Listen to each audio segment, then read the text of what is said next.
welcome to the Transformational Podcast, a conversation between brothers about practical ways faith is impacting our lives.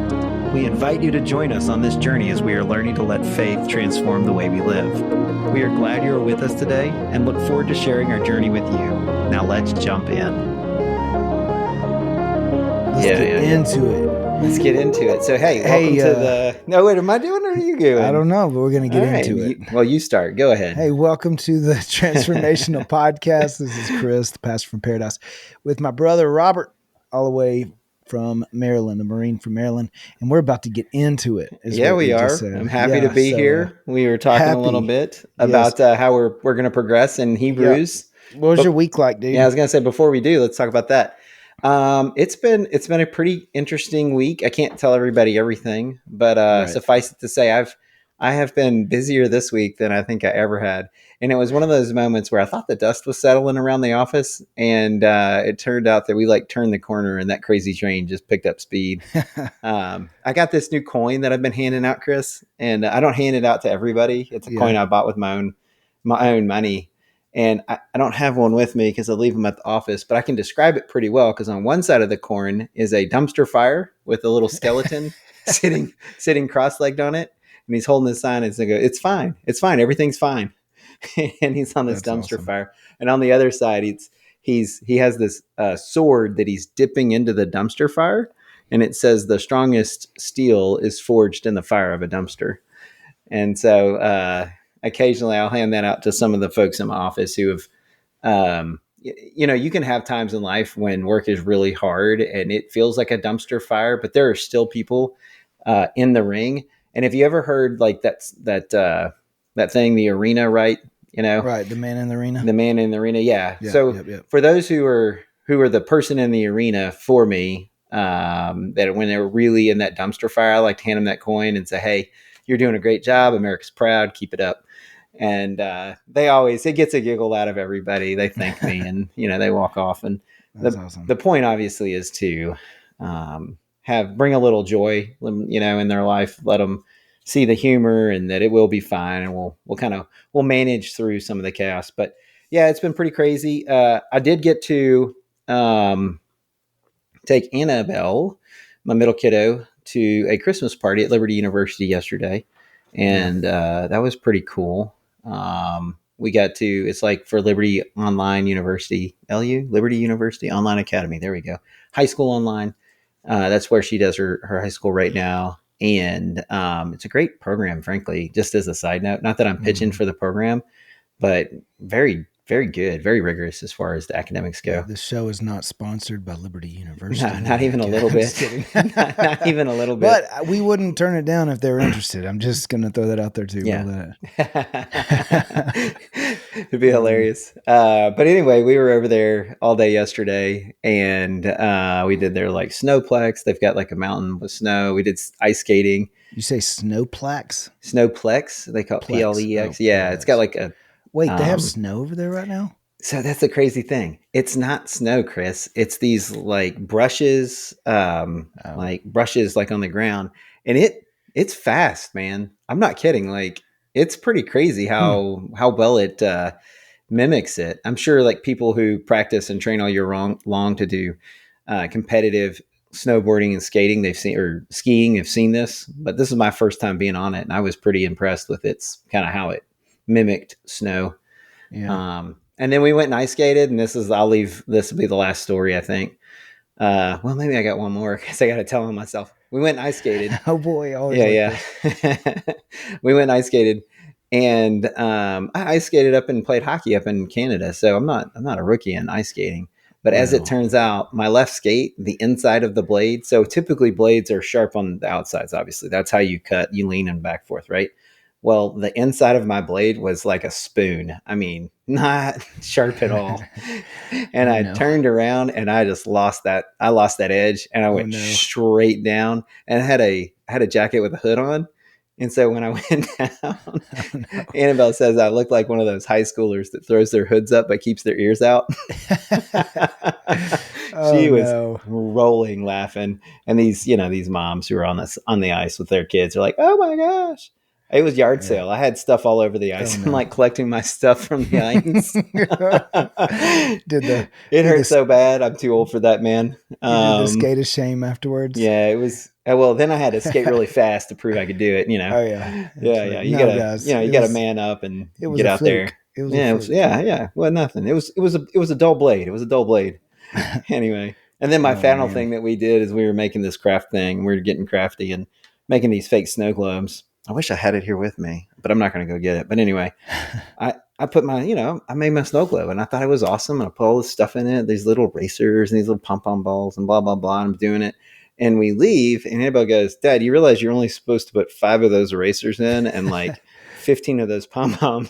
I had like 15 erasers. Oh no. And like 30 pom-poms. I didn't know. Oh my gosh. And I was like, now wait a minute. You didn't know, but how did she know? Well, and that's what I asked her. I said, how did you know? And why didn't you tell me? Like, what were you doing? And I was like, I'm not saying I would have followed the rules, but I mean, at least I would have known I was breaking the rules.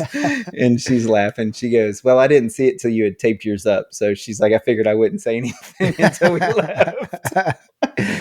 So anyway, we had a great time. Rules posted.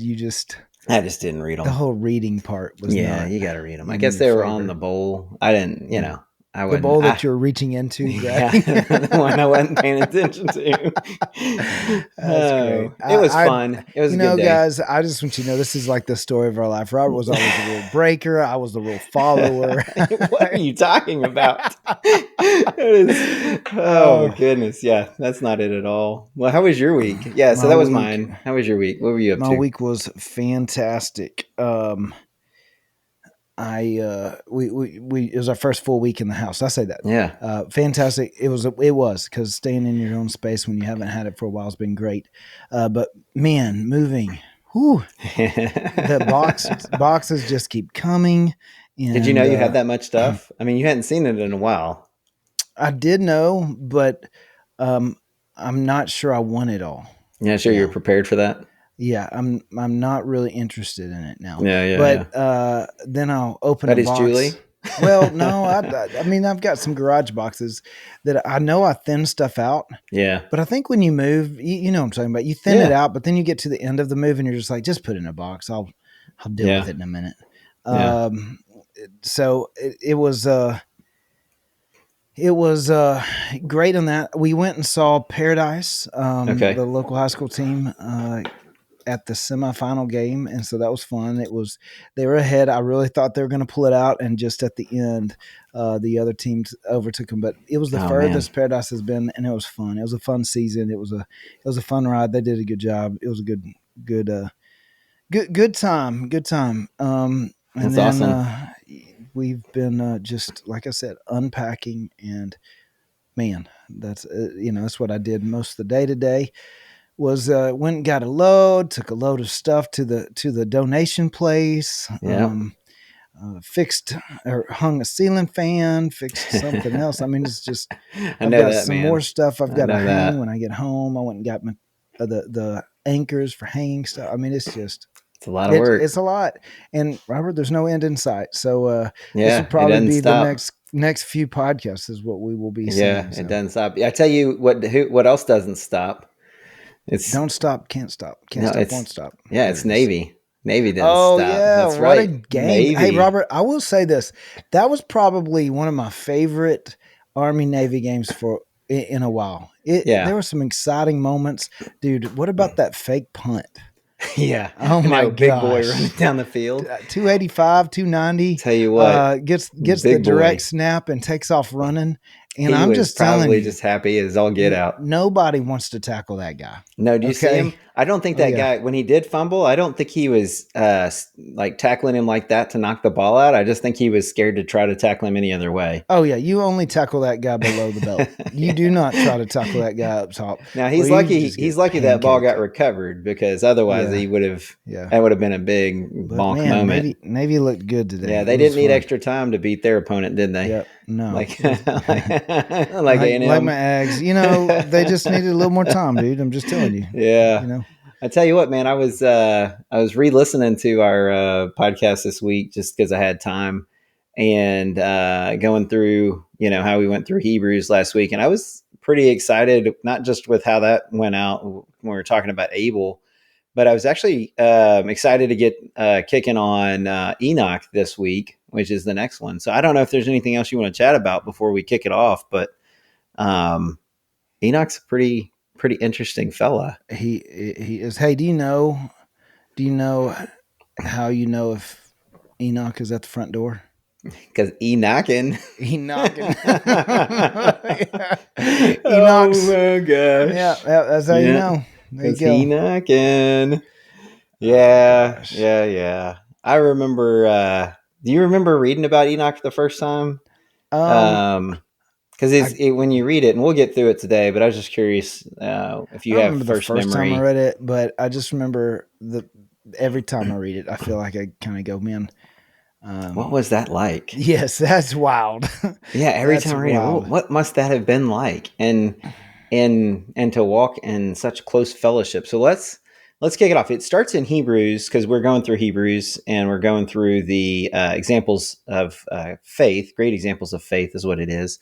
And I want to hit the first 3 verses again because I think that is the setup for all of Hebrews. So probably if you're listening and you're like, y'all going to do that every time? I might, because it refers back to those 3 verses. It's how the actual chapter was written. Yep. And so it starts with 11:1. Faith shows the reality of what we hope for. It's the evidence of things we cannot see. Through their faith, the people in the days of old earned a good reputation. I like that. The people in the days of old. Anyway, earned a good reputation. By faith, we understand that the entire universe was formed at God's command, and that what we now see did not come from anything that can be seen. So that's kind of the setup. And then it talks about Abel, and then we're going to hit Enoch here. And it says in verse 5, skip into verse 5, it was by faith that Enoch was taken up to heaven without dying. And then it quotes Genesis here. So I'm going to start over again. Sorry, I got distracted because of the quote. It was by faith that Enoch was taken up to heaven without dying. He disappeared because God took him. I'm sorry, what? I'd like to report a kidnapping. Right? Suspect. Yeah, it says God. And this is the best part. For before he was taken up, he was known as a person who pleased God. That makes me, cool. That gets me, it gives me chills. Yeah, what are you known for, right? I know. Yeah, we'll get into it. And then verse 6, it says, and it is impossible to please God without faith. Anyone who wants to come to him must believe that God exists and that he rewards those who sincerely seek him. I love that. Yeah. And it goes on and gets into the next person. So it's kind of cool that follows the Enoch deal because he disappeared because God took him. He was known as a person who pleased God. And it's followed with it's possible to please God without faith. But if you come to him, God rewards those who sincerely seek him. I mean, that's pretty cool. It follows this deal of saying, man, Enoch pleased God, and look at this. Yeah. Well, so that's the kind of the thing that's interesting, right? It says he pleased God, and it's almost like the writer was going, hey, just in case you were wondering how you please God, let me spell that out for you. This is what it looks like to please God. Yeah. And it says it's impossible to please God without faith. And then it goes on and it says anyone who wants to come to him must believe that God exists and that he rewards those who sincerely seek him. I think that's an interesting kind of caveat there. But let's jump, because it all is in the genealogy in the back in Genesis, actually Genesis 5:24. Yep. And before we get there, I wanted to kind of tease out one more thing here. Go ahead. He was known as a person who pleased God. I think that's interesting. And I think the Genesis does get into that. But they don't, it doesn't go quite into it the way it does here. Mm-hmm. And says, for he was taken up, he was known as a person who pleased God. I think that's interesting. And I think about that sometimes, like, what am I known for? Like when people are, talking about me at other times, am I known for being abrasive? I mean, I was at one time. My call sign used to be Top Rope Timmy, I've grown over time. But more importantly, am I known as a person who pleases God? Yeah. Am I known as a person who loves God? Robert, that's interesting because I think a lot of times we're known for a lot of stuff. I mean, I'm often known as a guy who is an Aggie fan, or I'm known as, Barrett and Brock's dad, or, there's been times that I've been known to be the loud guy in the stands, or the passionate coach, or the right. Yeah, Hillary won't sit with me at soccer games anymore. Yeah. She's like, I'm not sitting by you. I'm like, okay. But I mean, I own it. It's the whole deal though of what are you known for? And because I think it matters. It absolutely matters. What are you known for? Because that just tells you what kind of impact your life is having. What kind of story your life is painting. And you remember what Dad used to say to us when we were growing up, right? Know who you are and whose you are. Is that the one? Yeah. Who you are and whose you are. And his point for those, for our friends who are like, well, what does that mean? We know what it means, right? Because we had it told to us pretty much every time we left the car or went somewhere or did something. It was, remember who you are. You're a Hearst. In other words, you represent your family. You represent the family name. So please represent it well. And then know whose you are. And he was always reminding us that we belong to God. And I thought how fascinating now as I've gotten older and have kids, right? How, what a great lesson to teach your kiddos that they don't belong to you. And that feels weird because they do belong to you, but they don't. They belong to the Lord. And we simply have an opportunity to raise them up in the way that they should go. So when they're old, they won't depart from it. And so that was definitely, he said it every time, remember who you are and whose you are. And it's just, as I think about this, he was known as a person who pleased God. So let's jump in there. Let's go to Genesis 5. And it starts with verse 21, technically. Before we do that, did you know that there's a second Enoch in the Bible? No. Yeah, not to be confused with this one. I'm going to bring it out because I was prepping for today a little bit because I started thinking about Enoch early this morning, and I just was like, I wonder what else is there. So I just started digging and looking around in my Bible and looking around in the Bible app and some other places. Yeah, so Enoch is actually there in two places. Here he's Jared's son, but in the earlier part, he's Cain's first son. So Cain's son is Enoch, and Enoch is the first named town in the Bible. But that is not to be confused with this Enoch. So if you're ever like, but there's two Enochs, is that the one? Is that the one? No, this is the one. And then Enoch's name, because then I got to thinking about it. I was like, well, what does Enoch's name even stand for, right? What's it mean? And it means disciplined, trained, or dedicated. And so kind of a fitting name for a person who pleased God and was known as somebody who pleased God. That's pretty interesting. Mm-hmm. And so then you get to verse 21, and we can jump there if you want. If you want to read it, you can. It kind of starts at 19, but still it's not really doing anything more than talking about Jared. This is a genealogy, which is a fancy word for basically a list of descendants starting from Adam and kind of going down. Right. And Enoch his story picks up in verse 21. Most of the ones here, if you were to go read it, is just like this person was the father of that person. They lived this long and then they died. This person's the father of that person. He lived this long and then he died. Right. There's a pattern. Yeah. Then Enoch breaks that pattern. So why don't you read it? So just 24. What did we decide there? I'd hit 21. 21. Okay. Sorry. When Enoch was 65 years old, he became the father of Methuselah. After the birth of Methuselah, Enoch lived in close fellowship with God for another 300 years, so he was 365 years old. And he had other sons and daughters. Enoch lived 365 years, walking in close fellowship with God. Gosh, every time I read this, it makes me laugh. Then one day he disappeared because God took him. Now, at 365 years old, you might think, well, what if he just died of old age and no one found him? The reality was 365 years old was not old age at this time. His dad lived to 962 years old. Yep. And his son Methuselah, who is the oldest known recorded person, lived to 969 years old. He lived roughly less than a third, but as long as those two and those ahead of them also lived basically around 900 years old. So at 365 years old, he was still a spring chicken. He was. He would have been probably in his late 20s, 30s in our time. Yes. That's really where he'd be and in yet some ways. It says, which I think that's an interesting observation, right? Because typically when we see someone in their 20s and 30s who their life was taken so, they're gone so soon, and yet here Enoch is.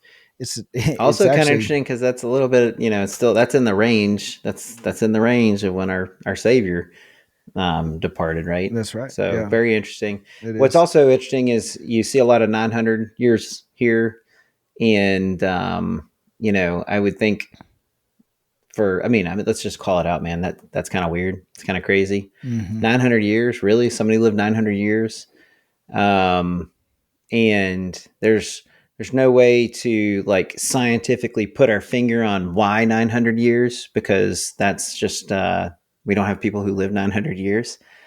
We do have a few instances in the Bible where God says, I will not contend with man this long.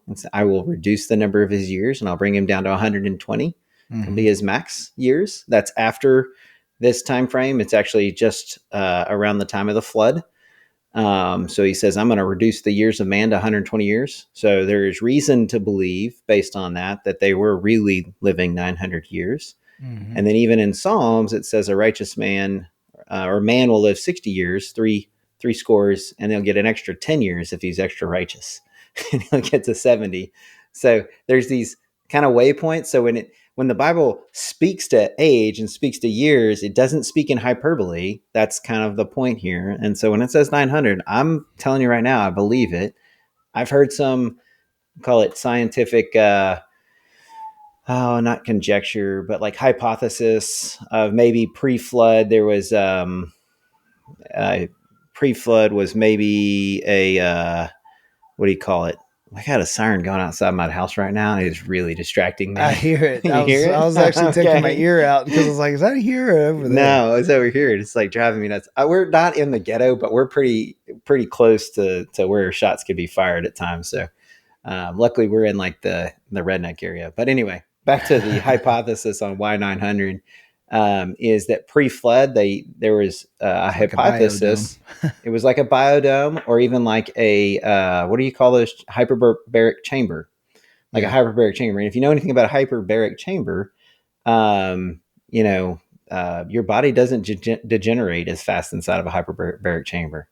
It actually is why it's used to heal people too, because it helps with people with healing. So anyway, I don't want to hang out at 900 that long. I just want folks to kind of like get it in their brain that there is nothing other than your own preconceived notion of life that says you can't make it to 900. I'm just saying. I mean, now we can't necessarily, but yeah. Well, definitely can't now, because God basically said, I'm limiting man to 120. Yeah. So anyway, what there were a couple markers here, and I would be curious what your thoughts are. It says Enoch lived in close fellowship with God for another 300 years. What do you think that looked like? Close fellowship with God. I've always thought about that. What do you think living in close fellowship with God looks like? So I liked the walking in close fellowship with God. Yeah. It's movement, right? You're not stagnant. You're not staying in one place, but you're moving with God as God is moving, right? He's dictating the pace. He's dictating the direction, right? Yeah. And so I like that concept because just the mental image you get of being willing to take a walk with God, like daily. Are you walking with God? Because that's it's not it's not stagnant. It's moving, it's breathing, it's living, it's growing, right? He's taking you on a journey, but are you willing to go? Are you showing up for the walk, man? Because here's the thing, if I think so often we feel spiritually dry and we almost act like it's God's fault. And he's inviting us on a walk every day, but we're not showing up for the walk. Yeah, no, like right. It's not God's fault if you're not showing up. I had a conversation with someone just recently, and I can't get too much into the details or expose it, but more or less they were expressing some of their frustrations with some things going on, and felt as if maybe they had the higher road or higher perspective in it. But there's some things, and so I just asked them, because of some things they said, well, what does it look like for you? What does your time with God look like? What's your daily journey look like? No, I talk to God all the time. Okay, well, that's cool. I mean, I try to set a good example at work, and we do things differently with my business because I want to do things in a way that honors God. Okay, that's great, but those are all great things to do. Yep. My question is, what does it look like to grow in daily? Are you spending time in Scripture? What does that look like? Well, I'm not really consistent in that because I'm not like you guys at the church where this is your job and I do that. Okay, but here's what I find interesting is that he's frustrated with the way that maybe things at operate at the church or the way certain decisions were made or whatever. And yet he's not even walking and talking with God. What if God wants to help him navigate those things and teach him something he wouldn't know because he's not showing up for the walk and asking God, okay, I don't understand this. Will you grow me through this? Will you help me through this? And I don't say that to point that person out. I say that to say, so often in our own lives, we're going, God, where are you on this? Or we get frustrated, God, because you let us down on this. And we're not showing up for the daily walk with God, walking in close fellowship with God that would help us navigate. It doesn't mean that I always understand. I do not. Yeah. But it does. There's something about the daily walk that helps you go, okay, how are you going to, I don't get this, but I'm waiting to see how you're going to navigate this, how you're going to carry us through this, or how you're had that discussion with him yesterday where I was like, all right, Lord, I was expecting this outcome and that is not what happened. And I'm not going to lie. I don't know if you didn't answer me or you did answer me. I'm a little confused and I'm feeling a little bit maybe dejected, maybe a little bit left out. And I was like, because I can't see and I can't understand it. But as I was sitting there kind of just mulling over it and thinking about it, I was like, but I do trust him. I do trust him. And so it was funny. It hit my head. I was like, maybe this is like a Red Sea moment. Maybe it's a Red Sea moment. Maybe God's got me next to the Red Sea. He's like, hang on. Not only do I want to rescue you, I want to make it really bad before I do. And like, maybe this is a Red Sea moment. But I think another way, you talked a little bit about work and stuff like that, just because you were talking about the friend. But I think another way where we talk about walking and moving with God and that close fellowship, what that looks like is where you're daily throughout the day, not just daily, like throughout the day. Lord, help me with wisdom here. What am I supposed to say? What am I supposed to hear? I will be in meetings. I was in one this last week and it got unexpectedly spicy. Just their emotions kind of flared. And I was kind of the senior person in the room. It wasn't my emotion that flared. I was like, huh, okay. And I was like, Lord, help me hear what it is that this person's trying to say, because they wouldn't be this way if they didn't feel like they were being heard. So help me hear. What are they trying to say? Give me the wisdom to hear it so that I can understand it, and then they can feel heard. And so, because they may actually have something really important to say, and I just might not be tracking what they're saying, or whoever else in the room, right? And so that's one way, the walk in that kind of that movement with the Lord. Another way is even multiple times this week, circled up with a guy in my office who I know is a Christ follower. And I was like, hey, I'm going to shut the door real quick. He's like, okay. I was like, I think we need to start today with prayer. I was like, we both need wisdom. And he laughed and he's like, yeah, I'm not going to say no to that. And so I say that to say that's what that walking in close fellowship, I think, practically looks like. Robert, and I love that to hear that from you, because I think a lot of people, just like that person this week, well, I'm not a pastor like you, so of course you do that. And here's the deal. I don't study the Bible. I want people to know this. I don't study the Bible because I'm a pastor. Yeah.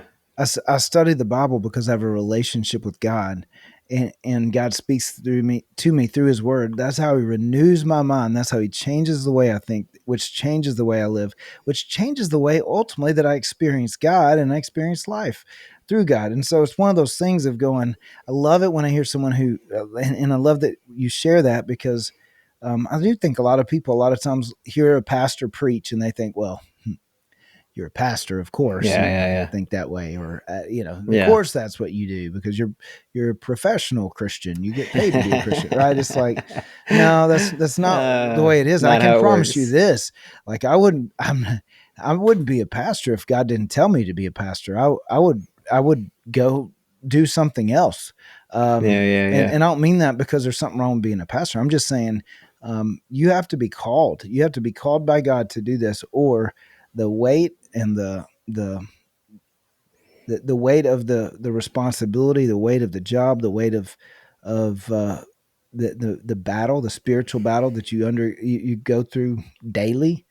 You just look up and go, listen, if I'm not called to this, I'm going to go sell insurance and shine my light bright in the insurance world or something. I don't know, but that's the thing. I think you brought out, and I want to hit that, but we'll jump back into Enoch. But just because you hit a tangent on the spiritual battle piece of it, I in the same way that studying God's word and living with Him, walking with Him, living in close fellowship with Him, in the same way you can do that as a pastor, as you can do that in regular work. If you're starting to make a difference, if you're starting to move the needle for the Lord, I don't care who you are, you're going to have Satan come against you. Yep. He's going to push back against you. I mean, we haven't talked about it, and I'm not going to complain about this. I just want to say this because this is real life spiritual warfare, right? It's the fact is that Facebook and Insta, the meta universe, shut down our ability to promote our podcast and everything else. And because we violated community standards, which is really hilarious because I have yet to violate. I would let a 3-year-old watch this. Right. But to me, the one they shut down on, Chris, is the one where we really talked about spiritual warfare and pushing back against Satan. Yeah. That's the one that actually that's what kicked it off. That's actually what had us shut down. So think about that for a second, right? Yeah. And it was well, and then so think about if that's what they are eliminating, anything that's talking about our real enemy, the devil, right? What is behind that decision? And if that's what, and depending on what's behind that decision, what are they allowing? Think about what information and things that they are allowing out. Frankly, I think it was half algorithm and half human. Mostly algorithm, and then the human probably just doing getting the log, stacking the log. I like to try to think the best about the people who are just doing their job. Somebody wrote the algorithm, right? Exactly. And so I say all that to say, like, if you are living in a close relationship with God, you will experience resistance, whether you're a pastor or not. I think what's interesting here, though. Hey, Robert, I'll also say this. So since we can't promote it, you guys, if you would be so kind to promote it yourself. Because we can't do ads anymore. We can't promote it, but we want to share it. And I think the enemy wants us not to share it. So for sure, the algorithms are saying, no, you can't, you're not allowed to promote it anymore, but y'all can share it. But anyway, I just thought it's not a plug, but it's a plug. So it is a little bit, but that's okay. We need help. I'm not above asking for help, or what is it? I'm not above asking for help. Here's the thing that you giggled at and I giggled at. It says, then one day he disappeared because God took him. How do you think that went down? I don't know, Rob. Let's just conjecture for a minute. This is there's nothing biblical to this at all. So, but I've thought about it. I've dreamed about it. I've imagined about it. I'm like, what would it look like? So I think about that song, two men walking up a hill, one disappears and one's left standing still, right? I wish we'd all been. That's called the Rapture. Is that what? That's the Rapture. The Rapture. But that's what I imagine, right? That's an old song. So if you're listening right now and you're under the age of like 60, you probably don't know what that song is. 60?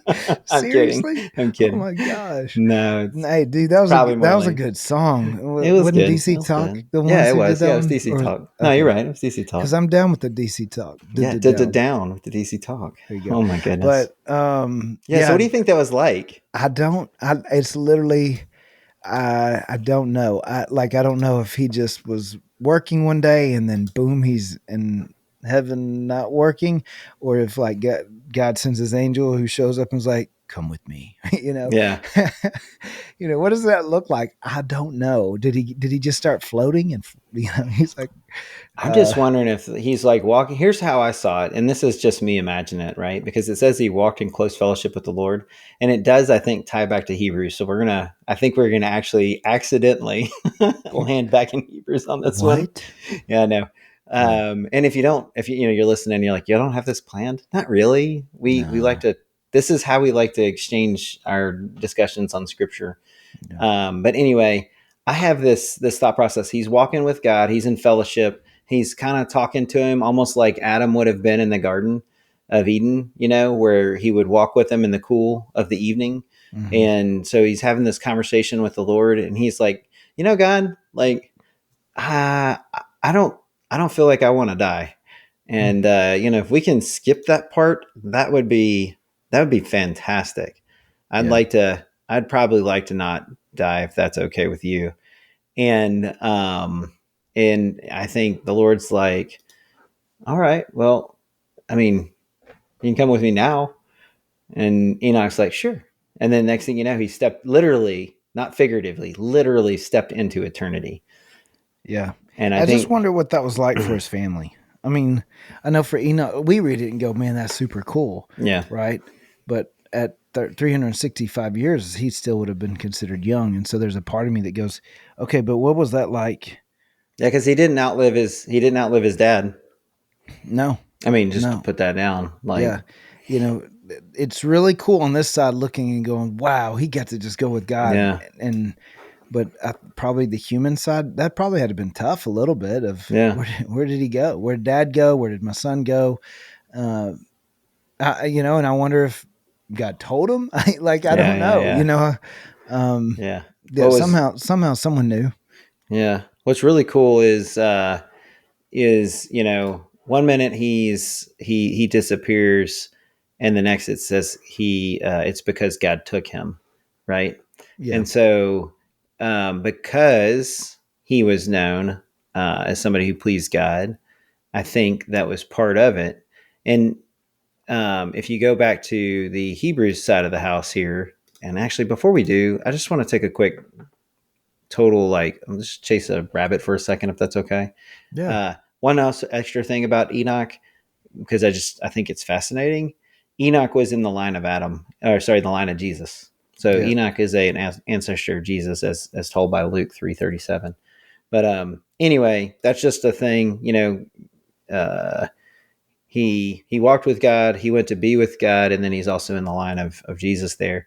But he was the great grandfather of Noah.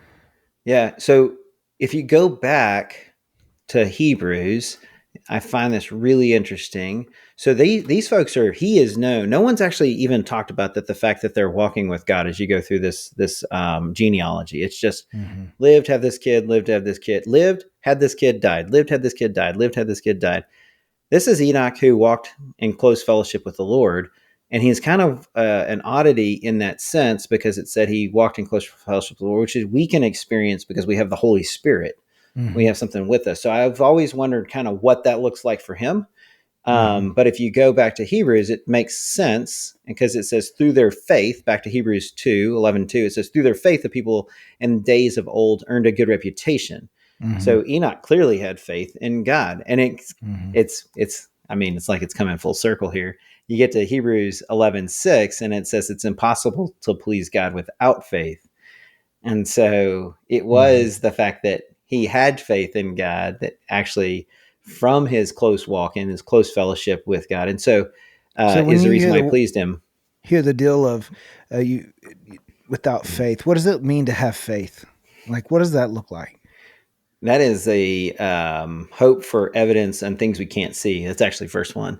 Right. But what is it? But it says is by faith they earned a good reputation, right? I was actually going to say this about that is I think you have to have a close relationship with the Lord. I think you have to be walking with God to really be able to have true faith, understand that faith. Because when you walk with him, then you start to be able to trust the thing that's done. You're able to say, I don't understand. I don't get it. This makes no sense. I prayed for this. You gave me that, but I trust you.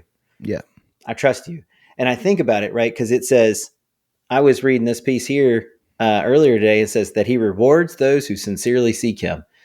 And I think about the number of missionaries and martyrs that we've had over time. And I'm thinking to myself, as I read that, I'm like, what reward?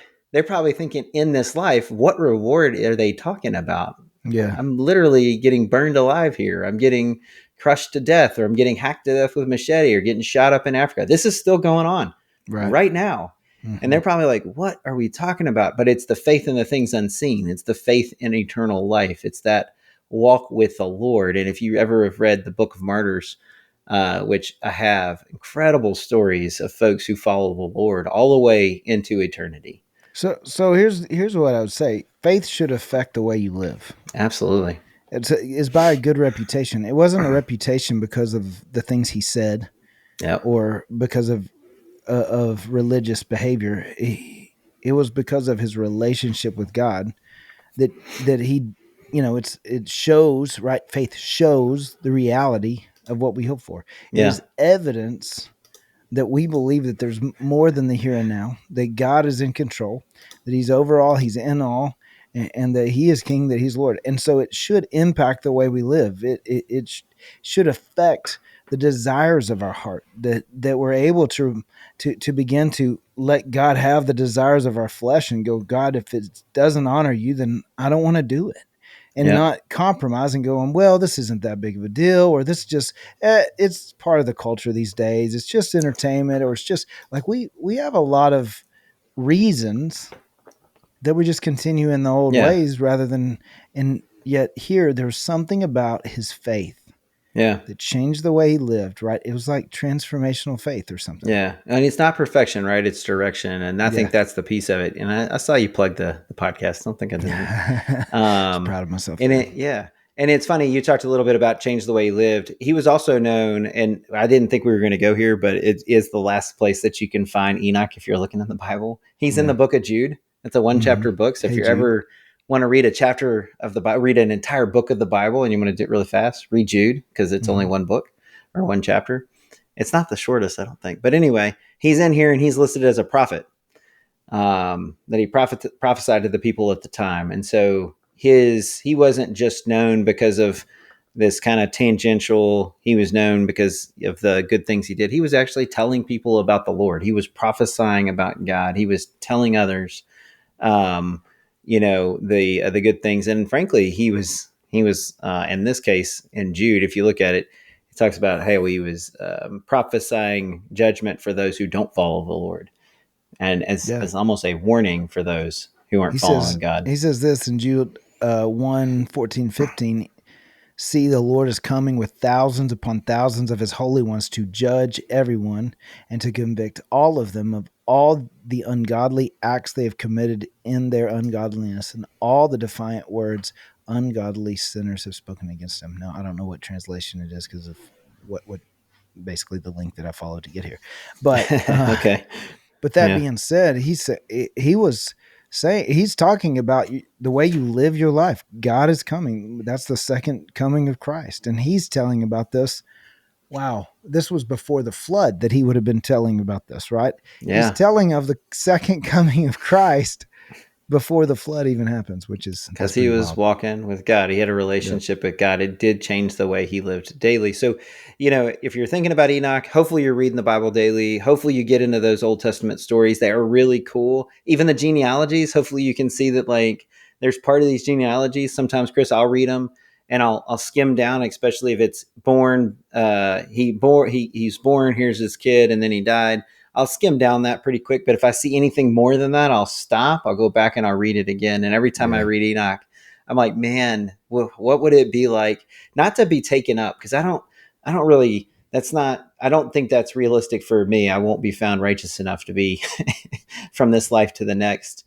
But I do sincerely sit around and think to myself, what would it be like to walk with God? What would it be like to live in close fellowship with the Lord, so that if and when my time does come, if it comes earlier or it comes later in life and it's time to cross the Jordan and I enter into his presence, the people who are behind me, the people that'll see me soon, hopefully, are on this side going, you know what?